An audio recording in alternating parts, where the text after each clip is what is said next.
En résumé, pour le coefficient de corrélation maintenant associé à cette corrélation linéaire-là, on dit que lorsqu'elle est parfaite et positive, donc la valeur sera de 1. Donc, il faut savoir que le coefficient de corrélation est toujours situé entre 0 et 1. Donc, 1 étant la corrélation parfaite et quand on est dans le coin en bas de 0,5, donc la corrélation est faible et puis en bas de ça, on parle de presque pas de corrélation. Donc, 1 parfaite, 0,87 forte, moyenne et faible ici. Donc, plus on s'éloigne du 1, moins la corrélation est forte.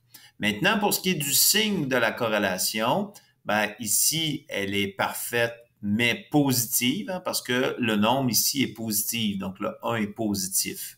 Si on s'en va avec de la corrélation négative, ben donc quand les variables varient en sens contraire, ben, on aura moins 1, moins 0,87, moins 0,75, moins 0,5.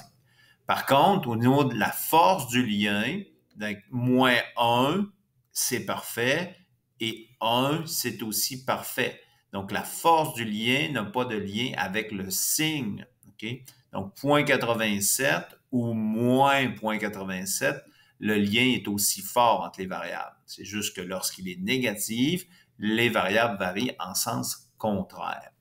Maintenant, pour estimer le coefficient de corrélation, on doit faire la méthode du rectangle. Donc, on trace notre rectangle autour de nos données. Donc, toujours bien tracer un rectangle. Donc, généralement, on va tracer notre droite de régression qui passe par le centre du nuage. Et on va s'assurer de vraiment tracer là, notre nuage rectangulaire, donc perpendiculaire ici à notre droite de régression et ici parallèle à notre droite de régression. Une fois qu'on a fait ça, on vient mesurer le petit côté du rectangle et le grand côté du rectangle avec une règle.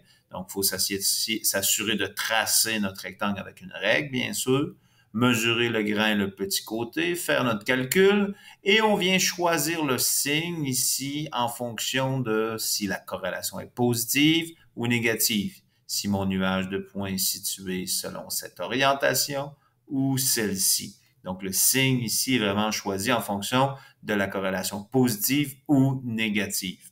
Et puis, on a notre formule ici. Donc, 1 moins la mesure du petit côté sur la mesure du grand côté pour calculer notre coefficient de corrélation. Et normalement, si ça va bien avec notre méthode du rectangle, ben, notre corrélation devrait nous donner toujours une réponse entre 0 et 1. Donc, ou entre moins 1 et 0, bien sûr, si la corrélation est négative. En dessous de ça, revérifiez vos calculs, il y a un petit quelque chose qui ne fonctionne pas.